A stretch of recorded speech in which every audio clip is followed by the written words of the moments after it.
प्रभाग 6 व 7 मधून करण कराळे व अनिल बोरुडे यांची बिनविरोध निवड. सत्कार सोहळा संपन्न. अहिल्यानगर महानगरपालिकेच्या निवडणुकीत प्रभाग क्रमांक 6 मधून करण उदय कराळे आणि प्रभाग क्रमांक 7 मधून अनिल भाऊ बोरुडे यांची बिनविरोध नगरसेवकपदी निवड झाली आहे.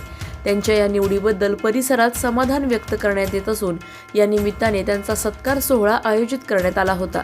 यावेळी उपस्थित मान्यवरांनी नवनिर्वाचित नगरसेवकांचे अभिनंदन करत त्यांना पुढील सामाजिक, विकासात्मक व लोकहिताच्या कार्यासाठी शुभेच्छा दिल्या. नागरिकांच्या विश्वासाला पात्र ठरून प्रभागाच्या सर्वांगीण विकासासाठी प्रामाणिकपणे कार्य करू असा विश्वास दोन्ही नगरसेवकांनी व्यक्त केला. या सत्कार सोहळ्याचे आयोजन व शुभेच्छा संतोष भाऊ लोखंडे तसेच अखंड वैदू समाज मित्रमंडळ यांच्या वतीने देण्यात आल्या. अशाच बातम्यांचा आढावा घेण्यासाठी आजच आपल्या YouTube चॅनलला सबस्क्राईब करा. बातमी आवडल्यास लाईक करा आणि इतरांपर्यंत शेअर करा.